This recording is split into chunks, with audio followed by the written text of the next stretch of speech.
AG ನ್ಯೂಸ್ಗೆ ಸ್ವಾಗತ. ಚಳಿಗಾಲದ ಅಧಿವೇಶನ ನಡೆಯುತ್ತೆ. ರಾಜ್ಯದ ಸ್ಥಿತಿಗತಿಗಳ ಬಗ್ಗೆ ಚರ್ಚೆ ಮಾಡಲಾಗುತ್ತೆ. ಉತ್ತರ ಕರ್ನಾಟಕದ ಹಲವಾರು ವಿಷಯಗಳ ಬಗ್ಗೆ ಚರ್ಚೆ ಮಾಡಲಾಗುತ್ತೆ ಎಂದು ಕಾನೂನು ಸಚಿವ ಎಚ್.ಕೆ. ಪಾಟೀಲ್ ಹೇಳಿದ್ದಾರೆ. ಸೋಮವಾರ ಬೆಳಗಾವಿಯಲ್ಲಿ ಸುದ್ದಿಗಾರರೊಂದಿಗೆ ಮಾತನಾಡಿದರು.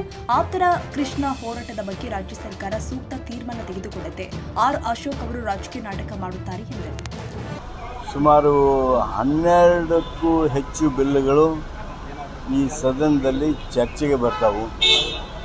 ಈಗೇನು ನಮ್ಮ ರಾಜ್ಯದ ಸ್ಥಿತಿಗತಿ ಹಿನ್ನೆಲೆಯೊಳಗೆ ಮಳೆಯಿಂದ ಆಗಿರ್ತಕ್ಕಂಥ ಹಾನಿ ಇವೆಲ್ಲವುಗಳ ಹಿನ್ನೆಲೆಯೊಳಗೆ ಸಾಕಷ್ಟು ಚರ್ಚೆ ಸದನದಲ್ಲಿ ನಾವು ಮಾಡಲಿದ್ದೇವೆ.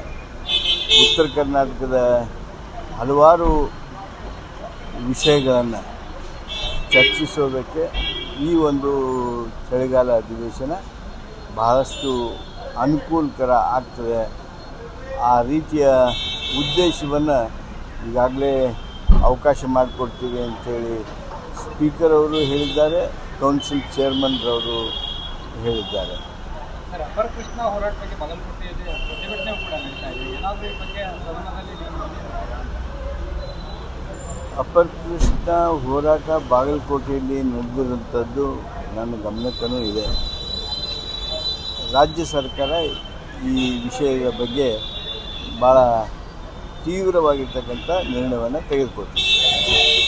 ಯಾವುದೇ ಸರ್ಕಾರ ಯಾವುದೇ ಅಭಿವೃದ್ಧಿ ಪರ ವಿಚಾರಕ್ಕೂ ಚರ್ಚೆ ಕೊಡ್ತಾ ಇಲ್ಲ ಅಂತೇಳಿ ಆರ್. ಅಶೋಕ್ ಅವರು ಆರೋಪ ಮಾಡ್ತಾ ಇದ್ದಾರೆ. ಕನ್ನಡಿಗರ ಮೆಚ್ಚಿನ ನಿಮ್ಮ ಎಜೆ 24/7 ನ್ಯೂಸ್ ಕನ್ನಡ ವಾಹಿನಿ ಇದೀಗ ಟಿವಿಯಲ್ಲಿ ಲಭ್ಯ. ಒಂದು ವೇಳೆ ನೋಟಿಸ್ ಕೊಟ್ಟಿದ್ರೆ ವಾಪಸ್ ತಗೋತೀವಿ.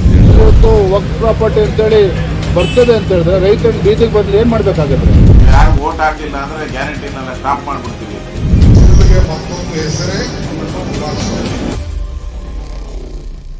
ಕರ್ನಾಟಕ ಮತ್ತು ದೇಶ ವಿದೇಶ 360 ಡಿಗ್ರಿ ಸುದ್ದಿ ಹಾಗೂ ಉತ್ತರ ಕರ್ನಾಟಕ ಬೆಳಗಾವಿ, ಬಾಗಲಕೋಟೆ, ಧಾರವಾಡ, ಹಾವೇರಿ, ಗದಗ, ಬಿಜಾಪುರ ಜಿಲ್ಲೆಯ ಕ್ಷಣ ಕ್ಷಣದ ವಿವರವನ್ನ ಪಡೆಯುವುದಕ್ಕೆ ಎಜೆ 24/7 ನ್ಯೂಸ್ ಕನ್ನಡ ವಾಹಿನಿಯನ್ನ ಲೈಕ್ ಮಾಡಿ, ವಿಡಿಯೋಗಳನ್ನ ಶೇರ್ ಮಾಡಿ, ಕಮೆಂಟ್ ಮಾಡುವ ಮೂಲಕ ನಮ್ಮ ವಾಹಿನಿಗೆ ಸಹಕಾರ ನೀಡಿ ಮತ್ತು ಚಾನೆಲ್ ಅನ್ನ ಸಬ್ಸ್ಕ್ರೈಬ್ ಮಾಡಿ.